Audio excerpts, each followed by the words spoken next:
City લાઈવમાં આપનું સ્વાગત છે। ડભોઈ તાલુકાના મેનપુરા ગામે ભગવાન બિરસા મુંડાની 150મી જન્મજયંતિ નિમિત્તે જનજાતીય ગૌરવ વર્ષ ઉત્સવની જિલ્લા કક્ષાની ઉજવણી કરવામાં આવી। ડભોઈ તાલુકાના મેનપુરા ગામે ભગવાન બિરસા મુંડાની 150મી જન્મજયંતિ નિમિત્તે જનજાતીય ગૌરવ વર્ષ નિમિત્તે ગૌરવ દિવસની જિલ્લા કક્ષાની ઉજવણી કરવામાં આવી। આ પ્રસંગે વિવિધ સાંસ્કૃતિક કાર્યક્રમ સાથે વિકાસના કામોનું ખાતમુહૂર્ત અને લોકાર્પણ સહિત ભગવાન બિરસા મુંડા જન્મ ઉપર વક્તવ્ય પણ રજૂ કરવામાં આવ્યું। સૌપ્રથમ મહાનુભાવોનું આદિવાસી લોકનૃત્ય સાથે સ્વાગત કરવામાં આવ્યું। બાદ દીપ પ્રાગટ્ય સાથે કાર્યક્રમનો પ્રારંભ થયો હતો। આ પ્રસંગે વિવિધ ક્ષેત્રમાં ઉમદા કામગીરી માટે સન્માન, વિદ્યાર્થીઓના સન્માન તેમજ લાભાર્થીઓને લાભના પ્રમાણપત્ર એનાયત કરવામાં આવ્યા હતા। આ પ્રસંગે મહાનુભાવોના વડોદરા જિલ્લા કલેક્ટર અનિલ ધામેલિયા, મુખ્ય મહેમાનોમાં ભાજપ મુખ્ય દંડક બાલકૃષ્ણ શુક્લ, સાંસદ જશુભાઈ રાઠવા, ધારાસભ્ય શૈલેષભાઈ મહેતા, જિલ્લા પંચાયત પ્રમુખ ગાયત્રીબેન મેડા, જિલ્લા પંચાયત ઉપપ્રમુખ વકીલ અશ્વિનભાઈ પટેલ, વક્તા તરીકે ભાર્ગવ ચોકસી સહિત આદિજાતિ વિકાસ વિભાગ, ગુજરાત સરકાર અને જિલ્લા વહીવટીતંત્રના અધિકારીઓ ઉપસ્થિત રહ્યા હતા।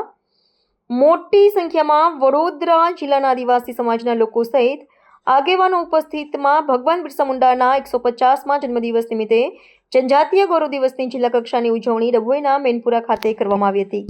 કાર્યક્રમ જે જિલ્લા કક્ષાનો કાર્યક્રમ ડભોઈ મેનપુરા ગામે યોજવામાં આવેલ હતો। તેમાં આજ વિસ્તારના લોકપ્રિય સાંસદ શ્રી જશુભાઈ સાથે જિલ્લા પંચાયતના પ્રમુખ શ્રી ગાયત્રીબા અને આ વિસ્તારના લોકપ્રિય ધારાસભ્ય શ્રી શૈલેષભાઈ અને તમામ ચૂંટાયેલા પ્રતિનિધિઓ અને જિલ્લા સમાહર્તા અને ડીડીઓ મેડમના સાથે રહીને આ કાર્યક્રમની ઉજવણી કરવામાં આવી છે। ભગવાન બિરસા મુંડાજીની 150મી જન્મજયંતિનો આ કાર્યક્રમ છે।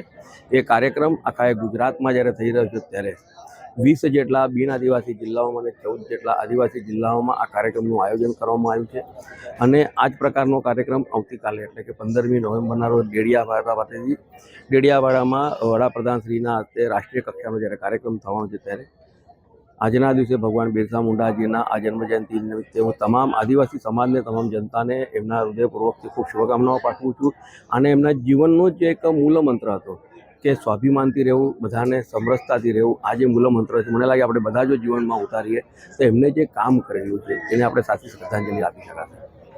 ભગવાન બિરસા મુંડાની 150મી જન્મજયંતિનો જિલ્લા કક્ષાનો કાર્યક્રમ આજે ડભોઈ તાલુકાના મેનપુરા ગામે રાખવામાં આવ્યો હતો, જેમાં મુખ્ય દંડક શ્રી બાળુભાઈ શુક્લ, જિલ્લા પંચાયતના પ્રમુખ, ઉપપ્રમુખ, કલેક્ટર, જિલ્લા વિકાસ અધિકારી સહિત આગેવાનો ઉપસ્થિત રહ્યા।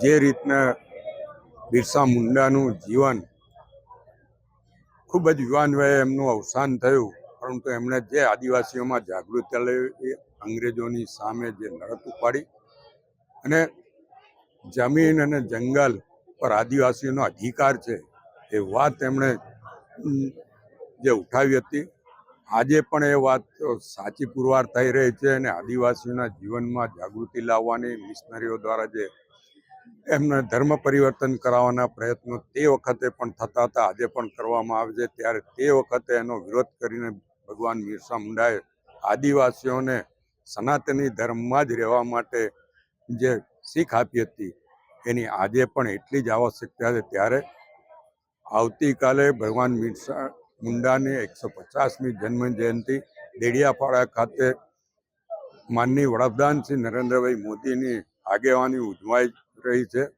હું તમામ આદિવાસી ભાઈઓને બિરસા મુંડાની જન્મજયંતિની શુભેચ્છા આપું છું, અભિનંદન આપું છું અને તમામ મોદી સાહેબની એ સભામાં હાજરી આપીને પોતાની ફરજ નિભાવે એવી અપીલ પણ કરું છું। જય જોહર।